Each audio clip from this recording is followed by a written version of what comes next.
दोस्तों, आज मैं आपको एक ऐसी कहानी सुनाने वाला हूं जो शायद आपने पहले कभी नहीं सुनी। एक ऐसी कहानी जो आपको रुला देगी, हंसा देगी और जब खत्म होगी तो आप बस इतना कहेंगे, काश दुनिया में ऐसे इंसान होते। तो दोस्तों, सीट बेल्ट बांध लो क्योंकि ये सफर बहुत लंबा है और बहुत जरूरी भी। राजस्थान के एक छोटे से गांव बरसाना में एक लड़का रहता था। नाम था उसका आर्यन। बस यही एक नाम था उसके पास। कोई रुतबा नहीं, कोई पैसा नहीं, कोई पहचान नहीं। लेकिन एक चीज थी उसके पास और वो थी उसकी मां की दुआ। मां का नाम था सावित्री देवी। बूढ़ी, कमजोर, लेकिन आंखों में एक अजीब सी रोशनी थी। वो रोशनी जो सिर्फ उन माँओं की आंखों में होती है जिन्होंने जिंदगी में सिर्फ अपने बच्चे का सपना देखा हो। आर्यन के पिता वो तो बहुत पहले चले गए थे, जब आर्यन सिर्फ 8 साल का था, एक सड़क हादसे में। उसके बाद सावित्री देवी ने खेतों में काम किया, दूसरों के घर झाड़ू पोंछा लगाई, लेकिन आर्यन को पढ़ाया, हर हाल में पढ़ाया। आर्यन होशियार था, बहुत होशियार। गांव के स्कूल में हमेशा पहले नंबर पर रहा। मास्टर जी कहते थे, इस लड़के में कुछ है, ये बड़ा आदमी बनेगा। लेकिन गांव में पढ़ाई की सीमा थी और सपनों की उड़ान बेसीमा। एक दिन आर्यन ने मां के सामने बैठकर कहा, मां, मुझे शहर जाना है। सावित्री देवी की आंखें भर आईं। उन्होंने बेटे का चेहरा अपनी दोनों हथेलियों में भर लिया। शहर बहुत बड़ा है बेटा, वहां लोग अलग होते हैं। जानता हूं मां, लेकिन यहां रहकर तुम्हारे सपने पूरे नहीं होंगे। मेरे सपने? मां ने मुस्कुराकर कहा, मेरा सपना तो बस तू है आर्यन, तू खुश रहे, बस इतना काफी है। आर्यन ने मां के पैर छुए। सावित्री ने उसके माथे पर तिलक लगाया, एक पुरानी चादर में बांधकर कुछ रोटियां दी, 50 रुपए दिए जो शायद उनके पास थे आखिरी, और कहा, जा बेटा, लेकिन याद रखना, चाहे दुनिया कितनी भी बुरी हो जाए, तू अच्छा इंसान रहना। आर्यन मुंबई की ट्रेन में बैठा था, पहली बार इतनी बड़ी ट्रेन में, पहली बार इतने सारे लोगों के बीच। उसके पास एक पुराना थैला था, फटे जूते थे और आंखों में एक अजीब सी चमक थी जो सपनों से आती है। मुंबई का CST स्टेशन जब आया तो आर्यन बाहर निकला और बस खड़ा रह गया। इतनी भीड़, इतनी रोशनी, इतनी गाड़ियां, इतनी आवाजें। वो गांव से आया था जहां रात को सिर्फ टिड्डे बोलते थे और यहां तो हर चीज शोर कर रही थी। उसने अपनी जेब में हाथ डाला, 300 रुपए थे कुल। इतने में मुंबई में क्या होता है ये उसे नहीं पता था। एक छोटी सी चाय की दुकान पर बैठकर उसने एक अखबार खरीदा, नौकरी के विज्ञापन देखने लगा, कुछ नंबर लिखे, कुछ पते नोट किए और शुरू हो गया उसका संघर्ष। पहला दफ्तर। आर्यन सुबह 9 बजे पहुंचा। साफ कुर्ता पजामा पहना था जो उसके पास सबसे अच्छा था, लेकिन वो भी थोड़ा पुराना था। रिसेप्शन पर एक लड़की बैठी थी। उसने आर्यन को ऊपर से नीचे देखा। हाँ जी, मैं जॉब के लिए आया था, न्यूज़पेपर में, भर दो ये फॉर्म। आर्यन ने फॉर्म भरा, अंदर गया, इंटरव्यू हुआ। मैनेजर ने उसकी डिग्री देखी, उसका रिज्यूम देखा और फिर उसकी तरफ देखा। एक्सपीरियंस? जी नहीं, लेकिन मैं सीखने के लिए, हमें एक्सपीरियंस कैंडिडेट चाहिए। नेक्स्ट। दूसरा दफ्तर। इस एरिया में रहते हो? जी नहीं, मैं अभी नया आया हूं। एड्रेस? जी, अभी ठीक नहीं है, सॉरी, हम सेटल्ड कैंडिडेट्स प्रीफर करते हैं। तीसरा दफ्तर।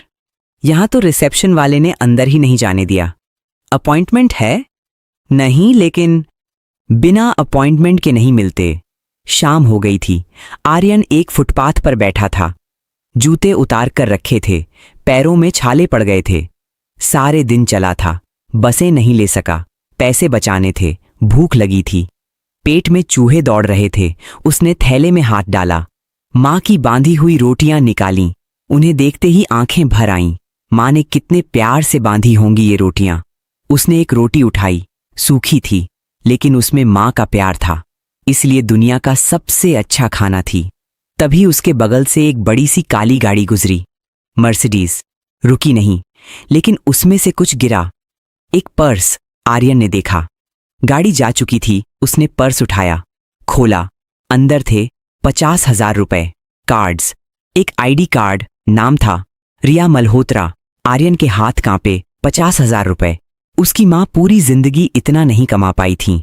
उसने एक बार नोटों को देखा, एक बार आईडी कार्ड को, और फिर उसे माँ की आवाज सुनाई दी, चाहे दुनिया कितनी भी बुरी हो जाए, तू अच्छा इंसान रहना। आर्यन उठा, पर्स को कसकर पकड़ा और उस गाड़ी के पीछे दौड़ पड़ा। गाड़ी एक बड़े से बंगले के सामने रुकी थी। आर्यन हांफते हुए वहां पहुंचा। गेट पर गार्ड था। रुको, क्या काम है? जी, इस घर का पर्स मिला था, वापस करने आया हूं। हाँ हाँ, सब यही कहते हैं। गार्ड ने तिरस्कार से देखा। पर्स दो, मैं दे दूंगा। नहीं, मैं खुद देना चाहता हूं। तुम्हारी औकात नहीं है अंदर जाने की, समझे? ये सुनकर आर्यन रुक गया, लेकिन उसने पर्स नहीं दिया। तभी अंदर से आवाज आई, रमेश, कौन है? एक लड़की बाहर आई। सफेद कुर्ती, लंबे बाल, आंखों में एक तेज, चेहरे पर थकान और हाथ में एक फोन जिस पर शायद वो किसी को कॉल कर रही थी। ये थी रिया मल्होत्रा। रिया ने आर्यन को देखा। फटे जूते, पुराना कुर्ता, बिखरे बाल। हाँ, क्या है? जी, आपका पर्स। आर्यन ने पर्स आगे बढ़ाया। रिया ने झटके से पर्स लिया, खोला, सब देखा। फिर आर्यन को देखा। सब है इसमें? जी हां, एक भी रुपया नहीं लिया। रिया ने एक पल आर्यन को घूरा, फिर पर्स से 500 रुपए निकाले और आगे बढ़ाए। लो। आर्यन ने हाथ पीछे कर लिया। नहीं चाहिए। क्यों? रिया को अजीब लगा। इनाम नहीं चाहिए, जो करना था वो किया, बस। रिया ने पहली बार ध्यान से देखा उसे। नाम? आर्यन। यहां क्या कर रहे हो? नौकरी ढूंढ रहा हूं, आर्यन ने सीधे जवाब दिया।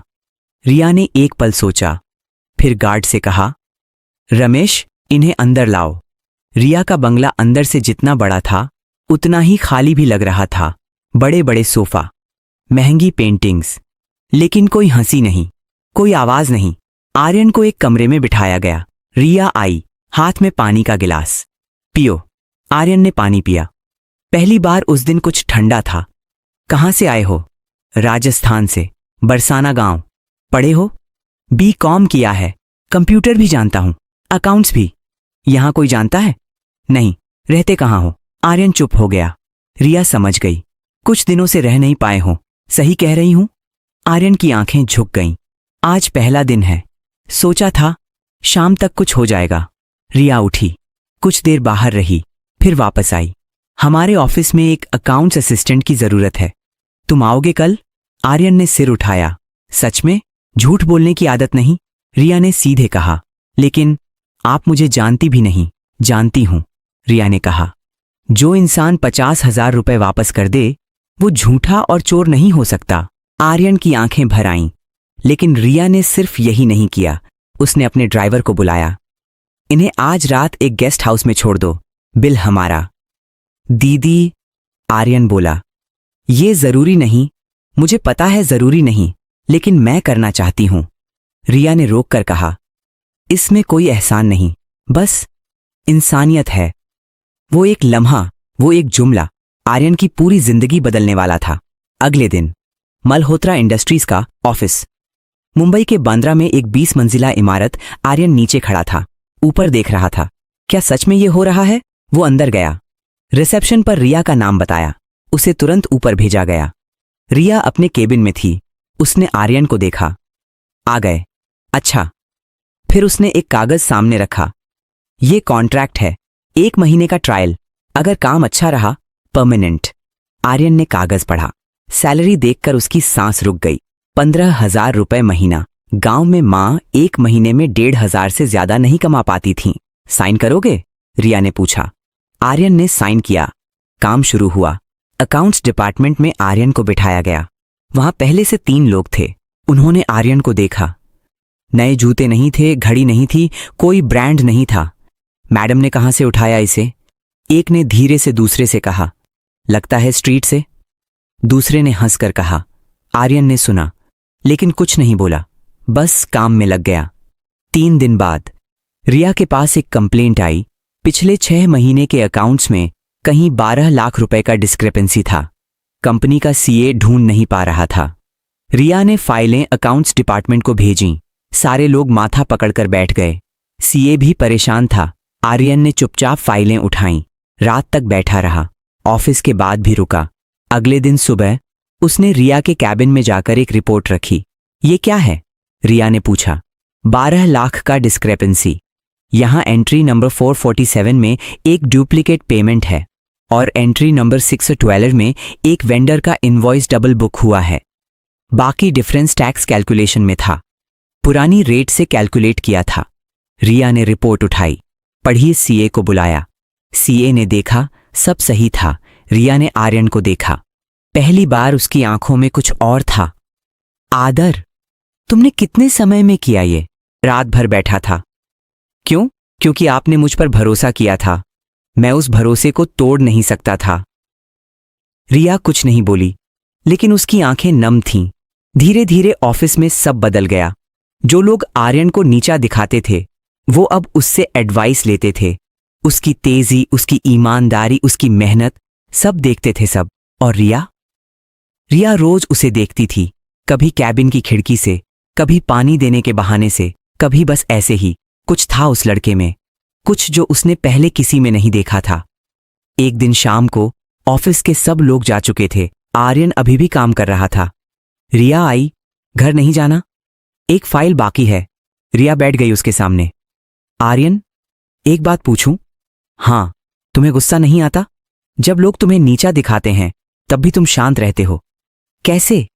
आर्यन ने पेन रखा, कुछ देर चुप रहा। मां ने कहा था, दुनिया तुम्हें तुम्हारे कपड़ों से देखेगी, लेकिन भगवान तुम्हें तुम्हारे दिल से देखता है। मैं भगवान को खुश करना चाहता हूं, दुनिया को नहीं। रिया ने उसे देखा और उसे पहली बार एहसास हुआ वो इस लड़के से डरती है क्योंकि वो उसे पसंद करने लगी है। लेकिन रिया की दुनिया इतनी आसान नहीं थी। रिया के पिता विक्रम मल्होत्रा मुंबई के सबसे बड़े बिजनेसमैन में से एक थे और उनकी नजर में रिश्ते भी बिजनेस होते थे। उन्होंने रिया की शादी तय कर दी थी रोहित कपूर से, दिल्ली के कपूर ग्रुप का बेटा। करोड़ों की संपत्ति। रोहित अच्छा दिखता था, लेकिन उसके अंदर वो सब था जो आर्यन के अंदर नहीं था। घमंड, झूठ और एक ठंडी आंखें जो सिर्फ फायदा देखती थीं। एक दिन रोहित ऑफिस आया रिया से मिलने। कॉरिडोर में आर्यन से टकराया। आर्यन ने नमस्ते किया। रोहित ने ऊपर से नीचे देखा। ये कौन है? उसने रिया से पूछा। अकाउंट्स में है। अकाउंट्स में? रोहित हंसा। मतलब क्लर्क? रिया, तुम्हारे ऑफिस में इस टाइप के लोग भी आते हैं? आर्यन ने सुना, कुछ नहीं बोला। रिया को गुस्सा आया, लेकिन वो बोल नहीं पाई। रोहित चला गया। रिया ने आर्यन को देखा। सॉरी। किस लिए? आर्यन ने मुस्कुराकर कहा, मैं क्लर्क हूं। गलत तो नहीं कहा उन्होंने। आर्यन, रिया मैम, मेरी हैसियत वही है जो है, मैं उससे ऊपर नहीं हूं। रिया की आंखें भर आईं, लेकिन वो कुछ नहीं बोल पाई। कुछ हफ्ते और बीते। मल्होत्रा इंडस्ट्रीज पर एक बड़ा संकट आया। एक बड़ा क्लाइंट जो कंपनी को हर साल 5 करोड़ का प्रोजेक्ट देता था, वो किसी और कंपनी में जाने वाला था। विक्रम मल्होत्रा परेशान थे, रिया परेशान थी। मीटिंग हुई, बड़े बड़े लोग थे, एमबीए वाले, एक्सपीरियंस्ड मैनेजर, सब चुप थे। आर्यन कोने में बैठा था। वो इस मीटिंग में था सिर्फ नोट्स के लिए। क्लाइंट का प्रॉब्लम क्या है? विक्रम ने पूछा। सब चुप। आर्यन ने हिचकिचाते हुए हाथ उठाया। जी, अगर मैं बोल सकता हूं। विक्रम ने उसे देखा। कौन है ये? अकाउंट्स में है सर, एक मैनेजर ने कहा, थोड़े तिरस्कार के साथ। बोलो, विक्रम ने कहा।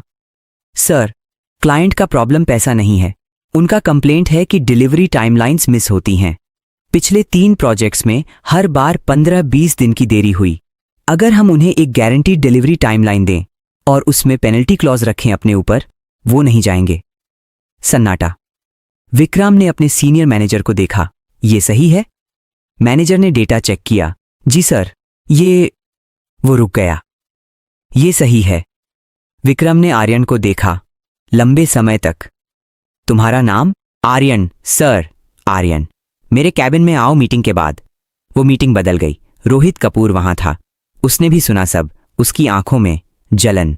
विक्रम के कैबिन में। कहां से हो? राजस्थान सर। गांव से। पढ़ाई? बीकॉम। एक्सपीरियंस? यही पहली जॉब है सर। विक्रम ने एक पल सोचा। आर्यन, अगले महीने से तुम्हें प्रोजेक्ट कोऑर्डिनेशन का काम दिया जाएगा। सैलरी डबल होगी, और अगर ये क्लाइंट रुक गया, बोनस अलग। आर्यन को लगा वो सपना देख रहा है।